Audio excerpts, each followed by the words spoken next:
Hello everyone. We are back with one very important series which is for all of you, and it's very important. Why? Because it is going to be the foundation for your psychology optional, right? We are going to start the NCERT series, which is going to cover 11th and 12th standard both, and we are going to see chapter wise what are the topics which are important, what can you skip, what are the most important topics which are coming again and again in the questions in the paper 1 and paper 2, how should you cover, what should be your strategy for completing psychology optional, and any xyz important topic related to current situation, how can we connect that. Now, one thing I always tell my students that one should never skip NCERT. I never encourage them to skip NCERT. One should not think कि balance सिसरेली में same topics हैं तो हमें वही कर लेना चाहिए, या 11th-12th सिर्फ बच्चों के लिए होती है, स्कूल के लिए होती है, तो we should skip that should not be the attitude.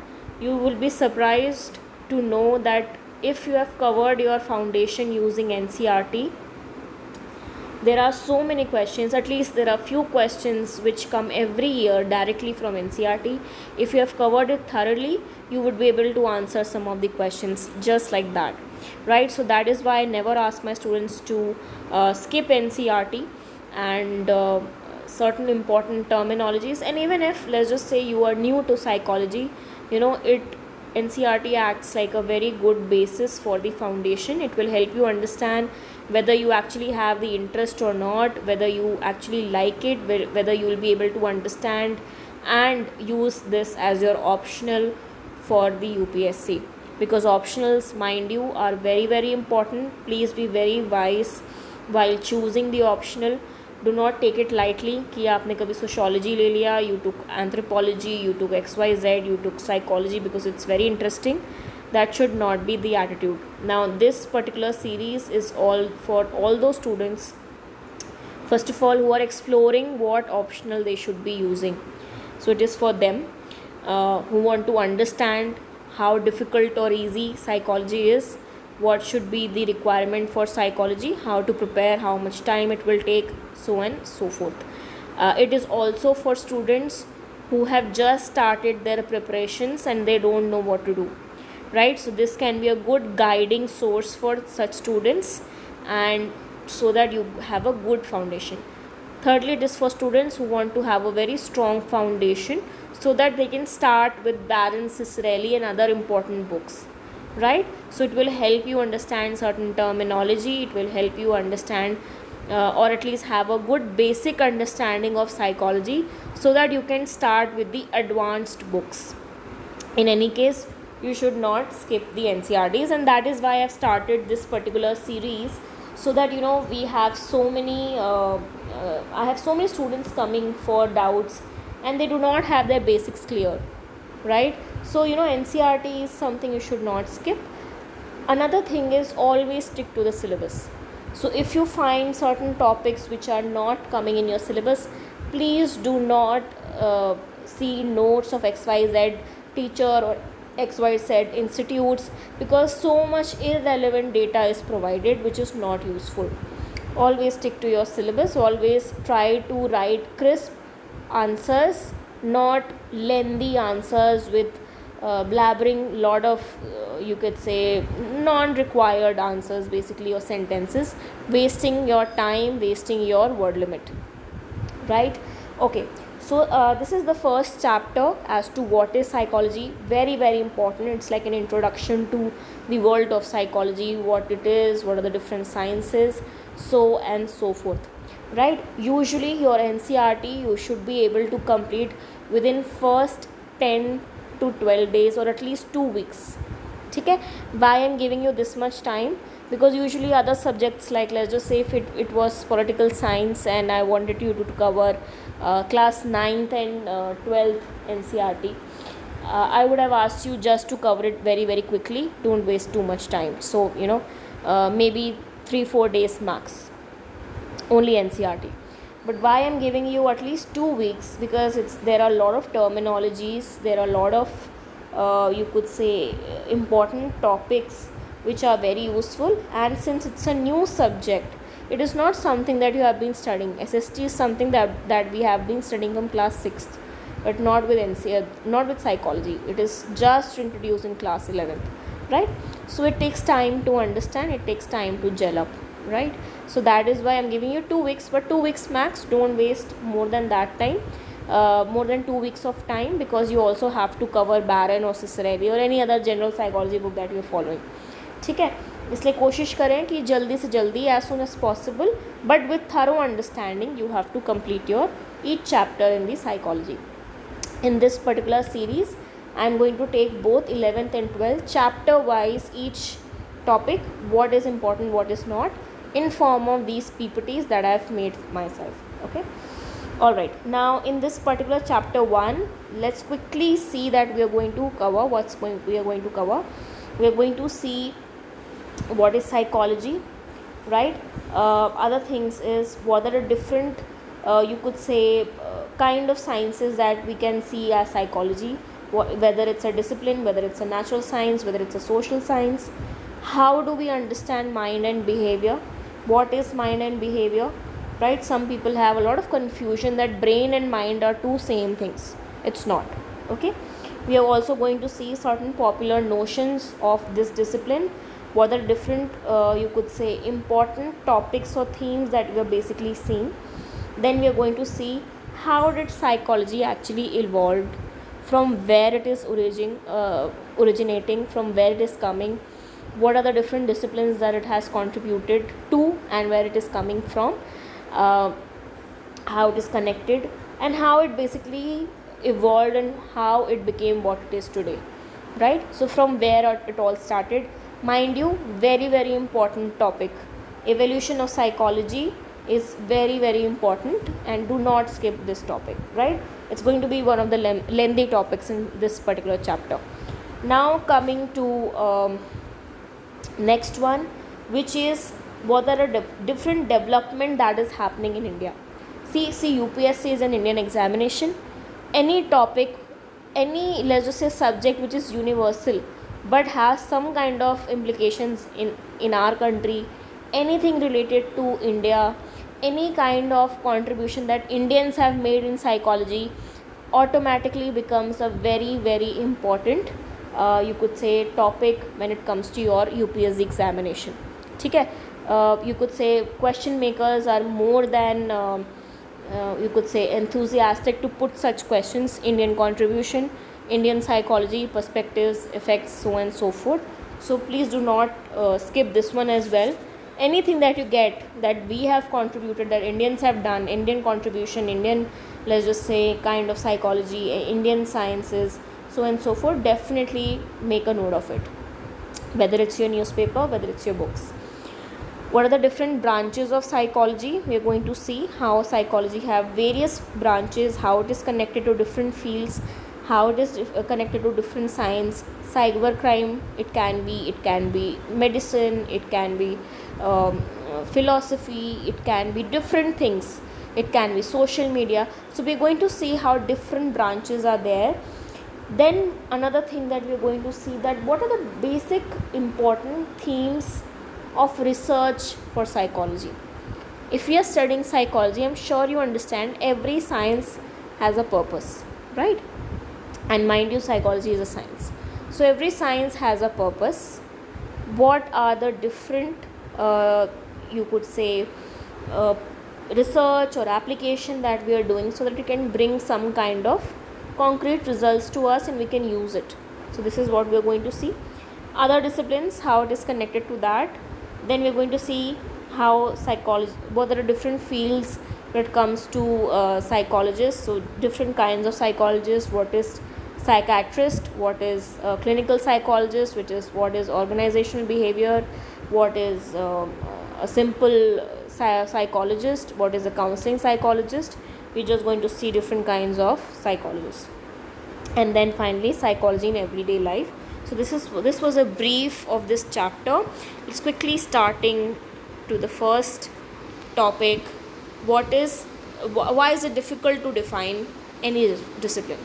Let's just say if we are talking about psychology, why do we feel it's difficult to define that, especially psychology, why people why some people feel it's very very difficult. First of all, it is evolving continuously, as you can see. It is changing its route, it's changing its path. There are new additions, there are deletions, there are new modifications, new definitions and theories which are coming up, and that is why it at times become very very difficult.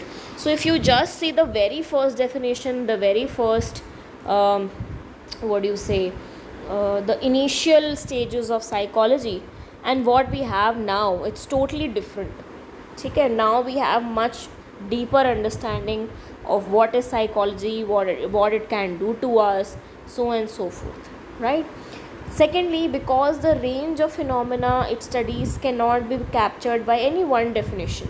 See, initially, the psychologists, the philosophers, they tried to understand what is psychology, and like all of us, at times have confusion that it is only the brain, and the brain is mind, and so on and so forth.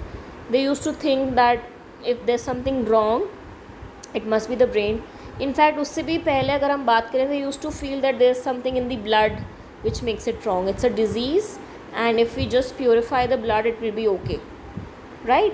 So and now we all know that there are so many things in this particular field. We have understood that it is a science, we have understood that it is important for therapy, we have understood the importance in terms of social media, we have understood the importance in terms of sports, forensic science, criminology. Then you have having an impact on the population, on the audience, on let's just say for voting. ठीक है, elections हो रहे हैं, so for that, right, research हो गया. Then you have so many different fields that that we're trying to understand, group dynamics and so on and so forth. So it is very difficult to capture in one singular definition. Okay, so there can be multiple definitions, and there are multiple fields of psychology. It is not only about that you just have to talk to a person, or it's just talking, giving advice, or it is a pseudoscience, so on and so forth. So it's not. Okay, now moving on to then how should we actually study it, how should we actually define it. First of all, there has to be some basis of how we are defining any discipline. Number one, what it studies. Number two, how it studies. Okay, these are two very very important you could say benchmark as to how you classify it as a discipline, what kind of discipline is it, right? So let's just say there is philosophy, there is anthropology, there is sociology, and then there is science, there is biology, there is economics, there is mathematics. I'm sure you must have gotten some idea that how these different fields have different methods and different topics to study, right? Every discipline has its own method, and so does psychology. Now psychology, as you can see, it studies different ranges of phenomena in several fields. For example, it can be individual psychology, it can be dyadic psychology related to two person, it can be group psychology also related to different individuals at one time, it can be, let's just say, group dynamics, it can be how a team member works, it can be how a company is running and group of people are functioning together, right?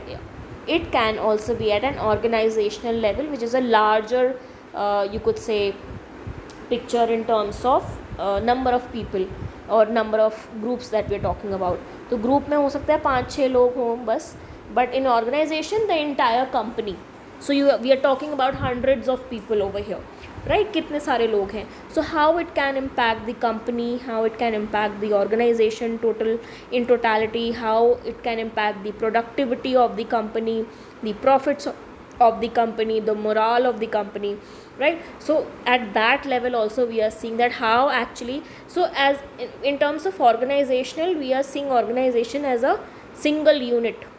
We are not seeing individuals there, we are seeing that how these individuals working as a single unit, because organization is our single unit, right? So we try to study these different levels. So one-to-one is important. Why? Because jab tak we will not understand one-to-one person, we will not understand that how an individual is affected or impacted by several things, we will not be able to understand the group and we will not be able to understand the organization. ठीक है, so every level is important. It should not be that only one level is important. All right, now coming to how it is studying it. How do we basically understand these things using different methods? So there are different methods in terms of biological methods, social methods that are there, where we try to obtain the data very very systematically and scientifically, very objectively. We'll see that how this is a very scientific scientific field because of the methods that it is using. ठीक है, but nonetheless we try to be very very systematic, we try to be very very organized, and we try to be very objective. It should not be that I am saying something in psychology and it is not proving or it is not being able to verify because somebody else is saying something else. What I should be teaching you should be applicable everywhere. Okay, so if I am teaching you the definition of psychology, it should be the same as it is given in NCERT, as it is given in Barron, as it is given in any XYZ book. तो जो definition है, जो concept है, वो बहुत ही systematically आपको पढ़ाया जाना चाहिए. ये जो कॉन्सेप्ट है, जो अंडरस्टैंडिंग है उस डिसिप्लिन की, it should be the same for everybody. It is not changing. It's not something कि मेरे स्कूल में कोई और डेफिनेशन पढ़ा रहे हैं, किसी और स्कूल में कोई और ही अंडरस्टैंडिंग है, किसी और लैब में कुछ और ही अंडरस्टैंडिंग है. It should not be that way, right? Secondly, to organize data as a knowledge. Now we have gathered the data, but what will be of it?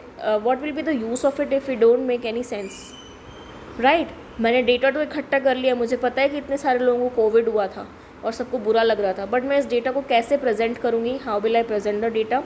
How will I organise the data? How many people? How many percentage?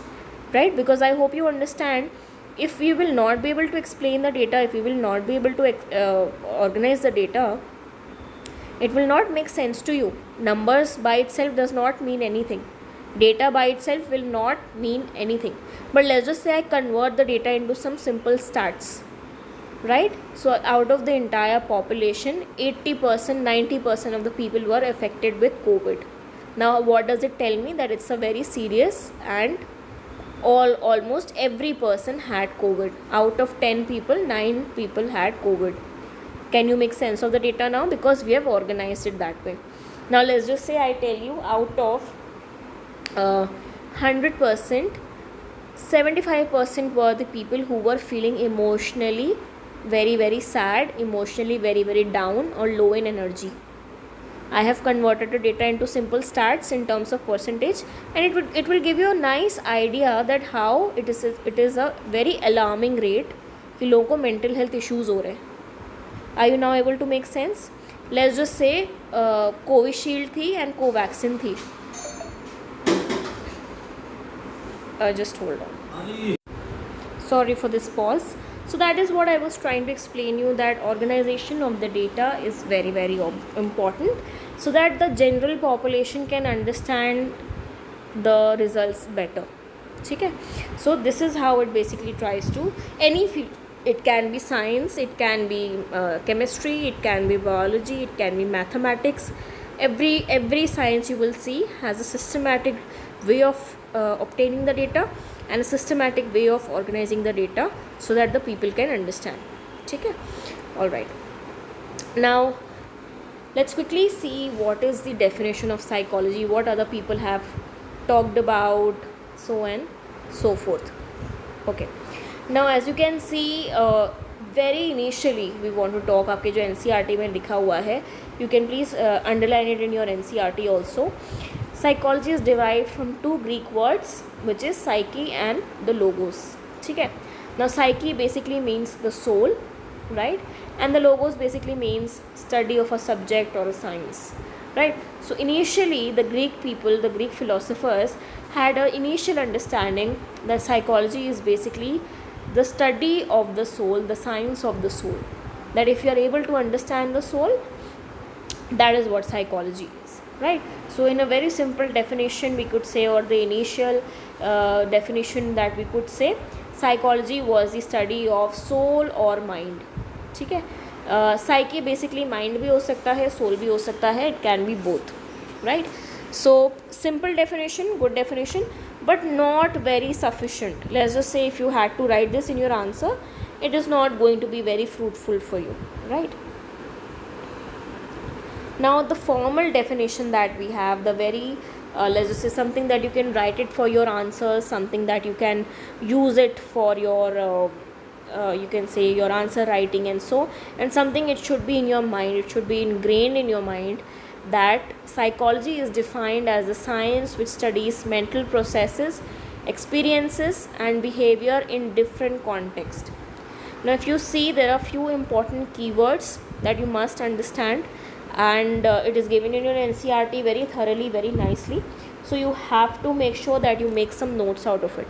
तो mental process हो गया आपका, experiences हो गया, behaviour हो गया, and one thing very important is different context, right? Because all of us behave differently in different contexts. So all of these processes, whether it's mental, whether it's your experiences, whether it's your behavior, psychology tries to study scientifically in different context. So कभी हम group dynamics में देखते हैं, कभी हम organisation में देखते हैं, कभी हम इंडिविजुअल देखते हैं, कभी हम घर में देखते हैं, फैमिली सेटिंग में देखते हैं, आर्मी सेटिंग में देखते हैं, डिफ़िकल्ट सिचुएशंस में देखते हैं, प्रिजन्स में देखते हैं, right? So in different situations we try to see how do a person behave, right? So when you do this definition, please make sure that you write all these keywords and you underline that, and you know what is mental process, you know what is experiences, you know what is behavior, and you know what is different context.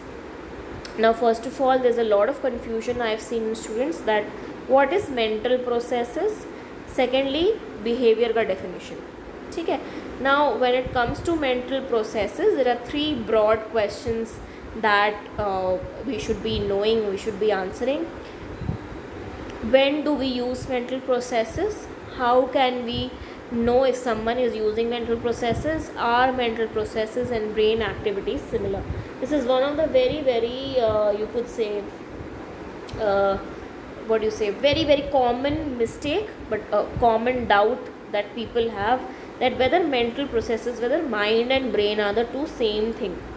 ठीक है, we'll answer that later, though I've already told you the answer. Now first of all, when do we use mental processes? कब हो रहा होता है mental process? When we think, when we try to solve a problem, when we want to know something, when we want to remember. So you could say mental processes are happening almost most of the time, right?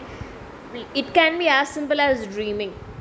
Now there's one term that I'm going to use, cognition, cognitive processes or mental processes, ठीक है? So these are two same, almost same thing, ठीक है? Cognition, basically all the mental processes that are happening inside you is cognition. Cognitive processes, mental processes, all right? Please make sure that you write this down somewhere, you make a note of it. आपकी जो glossary है, that is also very important. Please make sure that you do the glossary. Do not skip the glossary. Important terminologies, important definitions that you should be knowing, it's there. Please make sure that you at least try to learn those, okay? Now as I told you, when we use it, when do we use it? Mostly for all the mental activities that we're doing, to try to solve a problem, try to think something, try to remember something, when we are trying to when we are having a thought, when we are having some kind of confusion, when we are trying to make a decision. It can be as simple as trying to solve a math problem. It can be thinking about a hypothetical situation. These are all your mental processes, okay? Now how can we know if someone is using mental processes? On what level?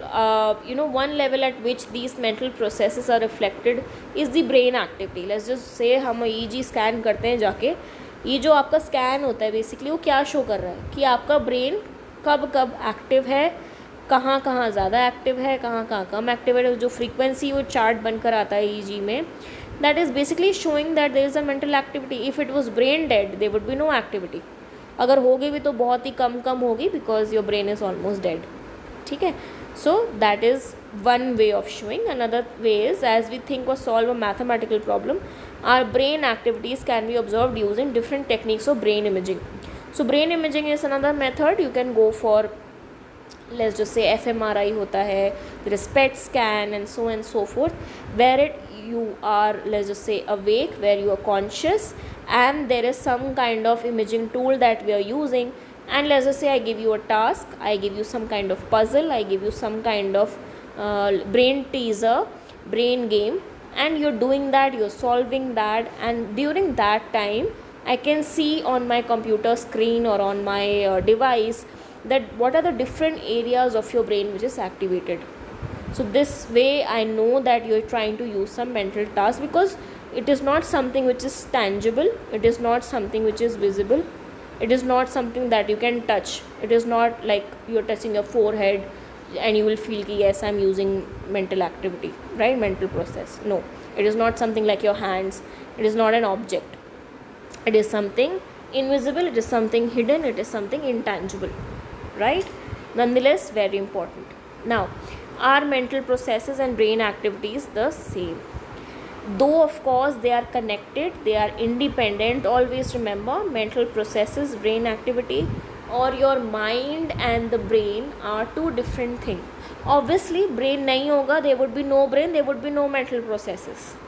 Please always understand that they are interdependent, they are interlinked, they are very much important for the survival of each other, right. अगर brain activity नहीं है, अगर brain ही dead हो गया या brain में कोई problem है, डैमेज हो गया है, it is definitely going to impact your mental processes. ठीक है. One very small example is जैसे there is an accident, there was a brain forehead injury. Now the person has forgotten his past life. So can we say because of the brain injury you are not able to have a mental processes which is remembering, right? आपको याद ही नहीं आ रहा है. Memories are what? Mental process. Okay, so interdependent but not the same. So your mind and your brain are two different things, right? They are not to be considered as same. Now let's quickly see, this is the last topic that I'm covering today, relationship between mental processes and brain activities. There are obviously certain how it is mutually overlapping basically.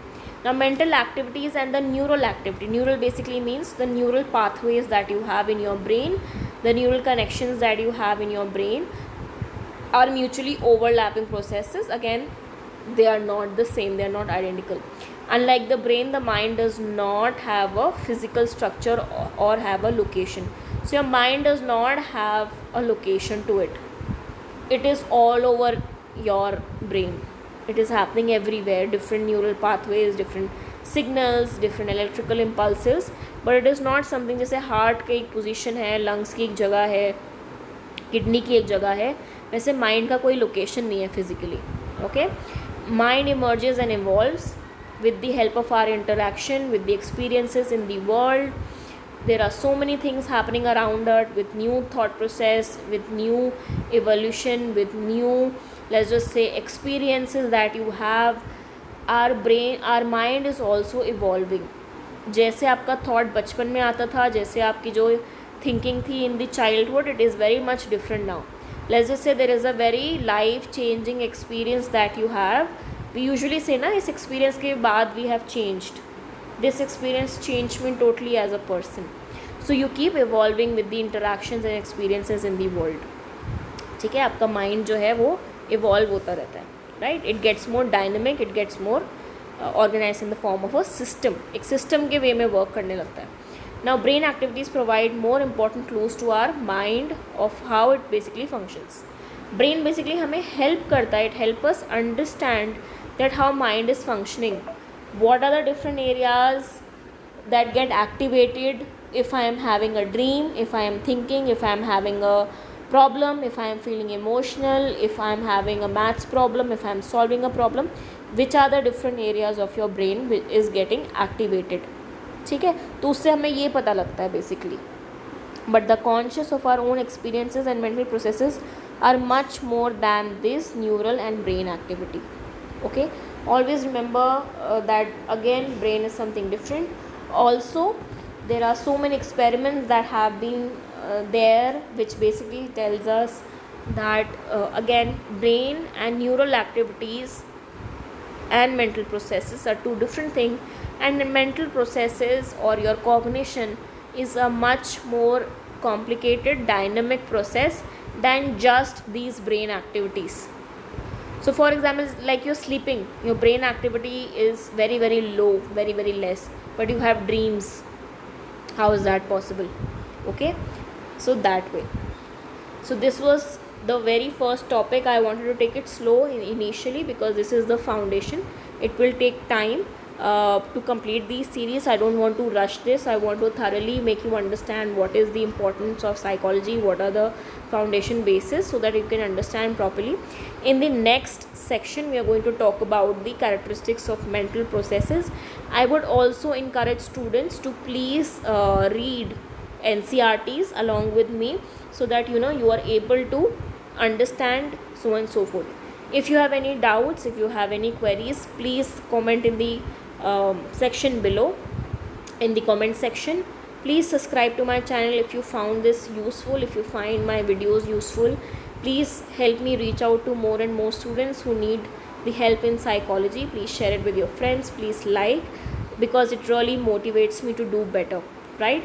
I also have a Telegram channel by the name Get Psyched.